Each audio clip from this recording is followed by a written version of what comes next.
Kong, Skull Island in 3D. Now, this is a movie that knows it's first and foremost a carnival ride, and that it delivers. But 3D-wise, I wonder if this director was even aware that there was a 3D version being produced. Never did I feel any frame was positioned in a way that made sense for a stereo effect. What it did feel like was a comic book. Things were positioned in a way that would look good on paper. You could take still frames from anywhere in this movie and throw up some dialogue balloons, and it would look the part. Moments that do look good in stereo space seem to be happy accidents. For example, these fun moments of spears poking out. And there is an interesting scene where the tribespeople are revealed to have these monuments that show pictures when viewed only from a certain angle. It seemed like a perfect setup for some 3D fun. However, the execution seems to be afraid to let the stereo effect distract from the point of the scene. It wants us to see the sketches, not the canvas. Well, fair enough. The inclusion of the silent tribe, I felt, was a great little detail in this film. Although it's kept lighthearted, I think it's an important counter to the overall arc of the main characters.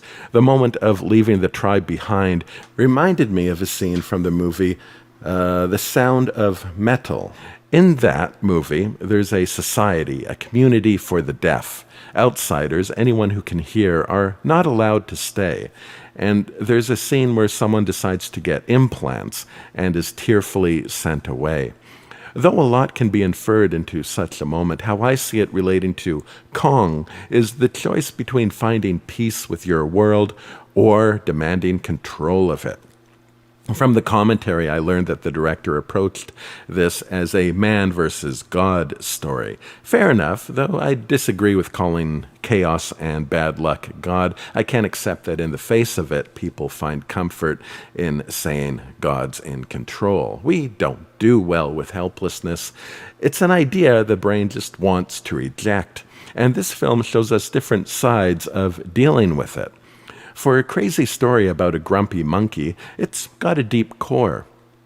Now, a lot of the movie takes place out among nature, mostly filmed in Vietnam, except for the scene that's supposed to take place in Vietnam. That was shot in Hawaii.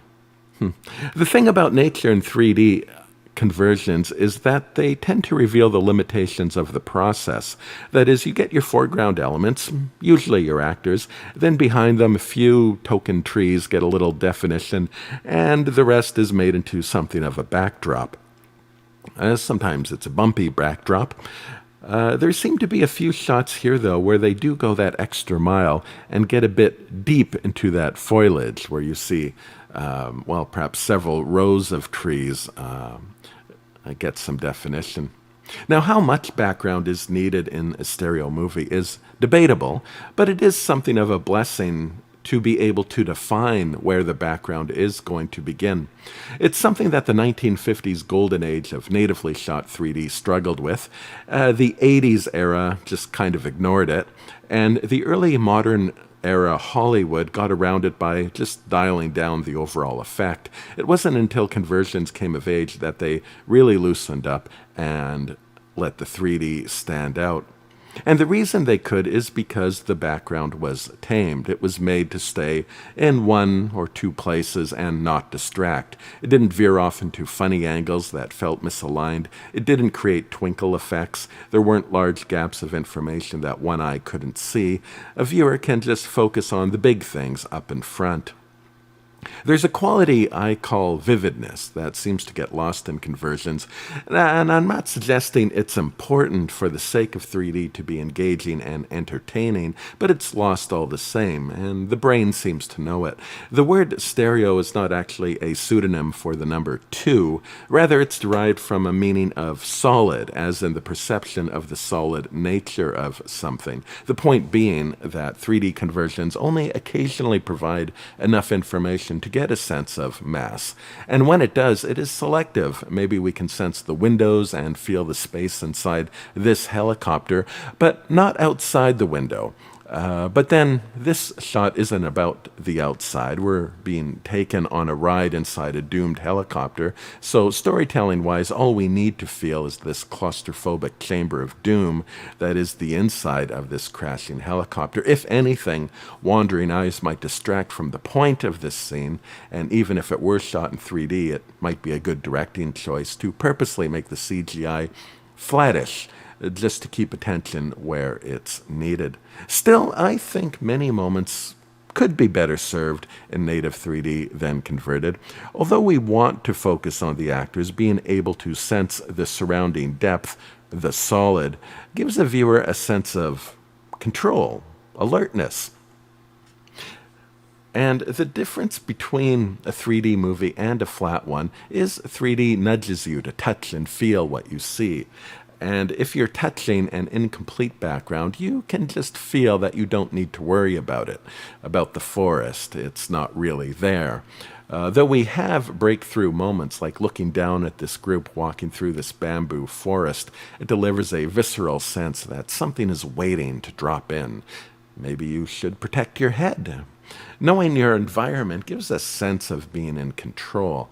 If you don't believe me, blindfold yourself and see how comfortable that makes you. And that also is what this movie is about, losing that sense of control and fighting to regain it. Insecurity, from the opening scenes that lightly touch on abandoning Vietnam, losing control. One character reveals that they couldn't shake off being attacked and made helpless on this island so many years ago. So coming back to reveal this island, in a way, capture it, is just a way to get some of that control back. And after being hit by a hurricane of circumstances, Jackson's character goes full Captain Ahab in a vain attempt to regain his sense of control. Even the less outspoken characters, like the photographer with all her contempt for the army, was also vying for control through her camera. Everyone sized up their environment and made a calculation about what they can do to control it. I found that 3D has to be really detailed to take your spatial sense off of your TV and into the picture, provide that vividness. And Kong is a fantastic 3D movie with about the best stereo conversion you're ever going to find, and yet it still doesn't do that. But I wonder, though I crave vividness, do I really want it? Would that add anything to this experience? Watching a movie is inherently a loss of control. You have no say where it all goes. A screen is a kind of blindfold already. Why should you feel like you have any control of what's there? Like this beautiful shot of sinking into the water and a giant hand coming right for you. Complete surrender to the elements, exposed and incapable. It drives you mad, or kind of like the tribe we met earlier, drives the madness out.